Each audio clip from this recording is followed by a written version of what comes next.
कौन है बाबा रामदेव? बाबा रामदेव का जन्म हरियाणा के महेंद्रगढ़ जिले के गांव नारनौल में हुआ था। उस समय उनका नाम रामकिशन था। 8वीं तक पढ़ने के बाद वो घर से भाग गए। बताया जाता है कि घर से भागने के बाद वो काफी दिनों तक हरिद्वार के आसपास साइकिल में पंचर लगाया करते थे। कोई कहता है कि वो साइकिल पर आंवला, अदरक आदि बेचा करते थे। उसी दौरान उनकी मुलाकात किसी ऐसे व्यक्ति से हुई जो उन्हें गुरुकुल में ले गया। वहीं उन्होंने योग आदि की शिक्षा ली और एक दिन दुनिया के सामने बाबा रामदेव बनकर अवतरित हुए। बाबा रामदेव योग गुरु के रूप में देश दुनिया में जाने जाते हैं, पर इन दिनों वो योग को छोड़ कई दूसरे मामलों में अपनी टांग फंसा चुके हैं। बाबा काले धन का विरोध करते हैं, लेकिन स्वदेशी की आड़ में वो अपने खुद के उत्पादों की मार्केटिंग कर रहे हैं। रात को 1 चम्मच दूध के साथ खा लीजिए। दूध आप नहीं पीते हैं तो ऐसे ही खा लीजिए खाने के बाद। वे भी आज बाजार के उन गोरख धंधे का हिस्सा हैं जो दूसरे लोग कर रहे हैं। बाबा दूसरी कंपनियों के उत्पादों को घटिया और खुद के उत्पादों को शुद्ध बताने के साथ सस्ता भी कहते हैं। 11,000 करोड़ से अधिक कारोबारी साम्राज्य के मालिक रामकिशन यादव उर्फ बाबा रामदेव आज विवादों में है। महर्षि पतंजलि आश्रम भी कई तरह के विवादों में घिर रहा है। बाबा की व्यावसायिकता से परेशान हो उनके तमाम पुराने सहयोगियों ने यहाँ से किनारा कर लिया है। हंसी आती है बाबा की उन बातों पर जब वो कैंसर व एड्स जैसी जानलेवा बीमारियों को जड़ी बूटियों से ठीक करने का दावा करते हैं।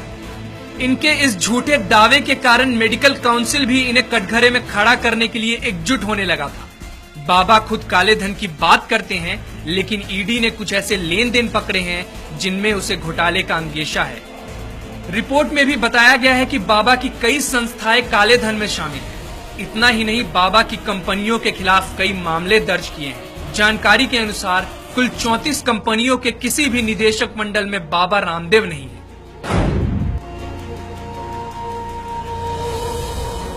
एक रिपोर्ट ने यह खुलासा किया है कि रामदेव ने विदेशों में करोड़ों रुपए का लेन देन किया है। सूत्रों के मुताबिक जांच के दायरे में 64.49 करोड़ की राशि है। बाबा के लगभग 11,000 करोड़ रुपए के साम्राज्य में 5 ट्रस्ट हैं, जिसमें 3 ट्रस्ट भारत, 1 अमेरिका और 1 ब्रिटेन में है। पतंजलि के साथ जुड़े सहायक कंपनियां भी शक के दायरे में हैं, जिसमें दिव्य फार्मेसी, दिव्य योग साधना और दिव्य योग प्रकाशन शामिल है। ये सब दिव्य योग मंदिर ट्रस्ट के तहत काम करती है। जांच में ये भी पता चला है कि पतंजलि आयुर्वेद लिमिटेड में 2009 से 2011 के बीच 20 करोड़ का सामान आयात किया था। बाबा काले धन की बात तो करते हैं और कहते हैं कि 80% काला धन हमारे देश में ही है, जिसमें सिर्फ 10.20% विदेश में है। लेकिन 11,000 करोड़ की संपत्ति के बारे में कभी जिक्र नहीं किया। वहीं राज्य बिक्री विभाग ने पतंजलि के दवाओं से भरे ट्रक पर छापा मारा, जिस पर 13 लाख रुपए की दवाएं लदी थी। रामदेव मानते हैं कि वो मल्टीनेशनल कंपनियों के विरोधी और स्वदेशी अभियान के कट्टर समर्थक हैं। वो कहते हैं कि वो देश के स्वदेशीकरण हिमायती हैं, लेकिन शायद ही किसी को पता होगा कि रामदेव जो अपने पेय पदार्थों को लेकर विज्ञापन करते रहते हैं, उन्होंने रेडी ड्रिंक, सॉफ्ट ड्रिंक्स बेचने के लिए अमेरिका टू मल्टीनेशनल पैकेजिंग कंपनी टेट्रा से हाथ मिलाया है। और आने वाले समय में पतंजलि ऐसे ही नए 30 पेय पदार्थ लाने की कोशिश कर रहा है। सवाल यहाँ ये खड़ा होता है कि बाबा तो पतंजलि का गुणगान कर अपने आप को देसी बताते हैं, तो आखिर विदेशी कंपनी से हाथ क्यों मिलाया? यहाँ तक कि बाबा ने अमेरिका में आयुर्वेद उत्पाद बनाने वाली कंपनी हर्बोवेद का भी अधिकरण कर लिया। पतंजलि योगपीठ शुरू से ही संदेह व सवालों के घेरे में रही है। वर्ष 2006 में इस योगपीठ की स्थापना रामदेव, शंकरदेव, बालकृष्ण और उनके साथियों ने मिलकर की थी। हरिद्वार का आश्रम जो आज बाबा रामदेव के कब्जे में है, वो कभी गरीबों और बेसहारा लोगों का घर हुआ करता था। लेकिन पतंजलि ने उस जमीन को हथिया लिया और रामदेव इसके मुखिया बन बैठे। पतंजलि का यह भी मानना है कि उनका अपना खुद का एलोवेरा प्लांट है, लेकिन सच्चाई ये है कि धानदेव रिसोर्ट और हेल्थ केयर लिमिटेड नाम की कंपनी में एलोवेरा के प्रोडक्ट बनाए जाते हैं। बाबा रामदेव ये भी दावा करते हैं कि उनके यहाँ बनने वाले बिस्किट, साबुन, पेय पदार्थ और डेयरी उत्पाद सब हर्बल है। लेकिन सच्चाई कुछ और ही कहती है, जिसमें बिस्किट सोना बिस्किट द्वारा बनाया जाता है, जो एक दिल्ली बेस्ड कंपनी है। पेय पदार्थ भी कई दूसरी कंपनियों द्वारा बनाए जाते हैं, जिसमें जीके डेयरी और दूसरी कंपनियां हैं। रही बात पतंजलि के उत्पादों को नेचुरल कहने की, तो एक रिपोर्ट में पाया गया है कि पतंजलि का शहद, जिसे रामदेव सेहतमंद और डायबिटीज मुक्त शहद बताते हैं, उसमें चीनी की मात्रा सबसे अधिक पाई गई है। पतंजलि की प्रक्रिया बहुत ही सरल है, क्योंकि मार्केट में जितनी भी बड़ी कंपनियां या उनके प्रोडक्ट हैं, उन सब से पतंजलि ने प्रोडक्ट उत्पादन का आइडिया लिया और फिर हर्बल चीजों को मिलाकर उसे एक नई तरह से मार्केट में उतार दिया। रामदेव ने पतंजलि की जब शुरुआत की थी, तब उनके बोल कुछ ऐसे थे कि हमारा प्रोडक्ट हर्बल और नेचुरल है और 100% आयुर्वेदिक है। लेकिन जिस तरह से समय बीतता गया, प्रोडक्ट की क्वालिटी भी घटती गई। आज तो ये हालत हो गई है कि पतंजलि के प्रोडक्ट की क्वालिटी के साथ साथ क्वांटिटी भी कम होती जा रही है। बाबा ने हर्बल प्रोडक्ट के साथ साथ खाना बनाने की सामग्री भी लॉन्च कर दी, लेकिन वो भी काम नहीं आया। चाहे आटे से बनने वाली रोटी हो जिसमें मिलावट पाया गया, या फिर बिना सुगंध वाली हींग।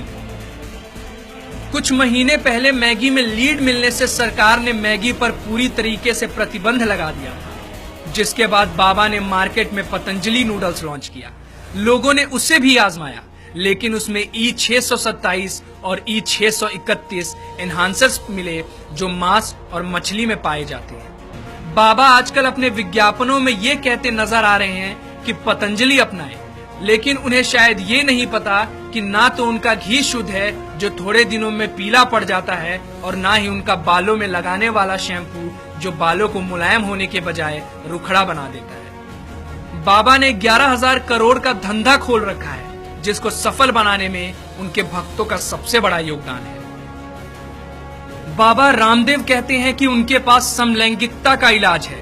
समलैंगिक कम्युनिटी के लोग उनके योग पीठ में आए और अपना इलाज करवाएं, और यहाँ आकर कुछ दिन रहें और अपनी आदत से निजात पाएं।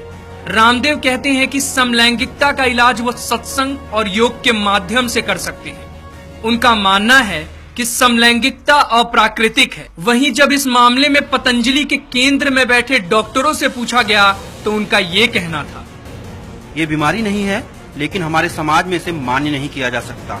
विल पावर से इसे ठीक किया जा सकता है। ये प्रॉब्लम है, इसलिए बीमारी है, क्योंकि ये एक मानसिक रोग है। तो मेडिटेशन ही इसका इलाज है। आपको अपनी सोच बदलनी पड़ेगी। आपको बता दें कि सभी Patanjali doctor certified BAMS degree धारी हैं और पतंजलि उनको वेतन देता है। वहीं समलैंगिकता कोई रोग नहीं, इसलिए इसके इलाज का सवाल ही नहीं है। जो इसके इलाज की बात करते हैं, वो केवल लोगों को बेवकूफ बनाते हैं। यहाँ तक कि BAMS की किताबों में भी होमोसेक्सुअलिटी का जिक्र नहीं मिलता। वहीं आयुष मंत्रालय ने अभी भी इस संबंध में कोई दिशा निर्देश जारी नहीं किए हैं। वहीं दूसरी तरफ बाबा रामदेव पुत्र प्राप्ति की भी दवा बेचते हैं। इससे पहले भी पतंजलि योग पीठ में पुत्रवती नामक दवा बेचने को लेकर काफी विवाद हो चुका है, और 2007 में इस मामले की जांच भी की गई थी। लेकिन पतंजलि की वेबसाइट पर अगर दवाई की लिस्ट देखें, तो साफ पता चलता है कि रामदेव की योग पीठ में अभी भी पुत्र होने की दवा बेची जा रही है, और दवा को पुत्र बीज के नाम से बेचा जा रहा है। यह दवा बेटा होने के लिए बेची जा रही है, और इस बात का पता पतंजलि योग पीठ की साइट पर पूछे जाने वाले ऑनलाइन सवालों से भी होता है। करीब 6 महीने पहले साइट पर एक पाठक ने पूछा था, प्लीज मुझे बताएं कि बेटा होने के लिए शिवलिंगी बीज और पुत्र जीवक दवाओं के पाउडर का कितना कितना अनुपात रखना होगा, इसे कैसे इस्तेमाल करना है, और इसे कब से लेना शुरू करना चाहिए। मेरी पहले से ही एक बेटी है और मुझे बेटा ही चाहिए। आपको दिव्य शिवलिंगी बीज 100 ग्राम, दिव्य पुत्र जीवक गिरी 100 ग्राम, 1 ग्राम दिन में 2 बार, दोनों दवाओं का महीन पाउडर बना लें, और सुबह नाश्ते से 1 घंटा पहले और रात को खाने से 1 घंटा पहले गाय के दूध के साथ लें। जिसके बाद इस सवाल का जवाब साइट पर दिया गया है। अब इन सबसे तो यही पता चलता है कि बाबा रामदेव आज भी पुत्र होने की दवा बेच रहे हैं। गौरतलब है कि 2007 में जब पुत्रवती नामक दवा को लेकर विवाद उठा था, तो उस समय उत्तराखंड सरकार को आदेश पर संतान उत्पत्ति से संबंधित उनकी दवा पुत्रवती बीज की जांच की गई थी। लेकिन पहली बार ऐसा नहीं हुआ है। जब पतंजलि योगपीठ की दवाओं और वहां किए जाने वाले उपचार पर विवाद उठा हो।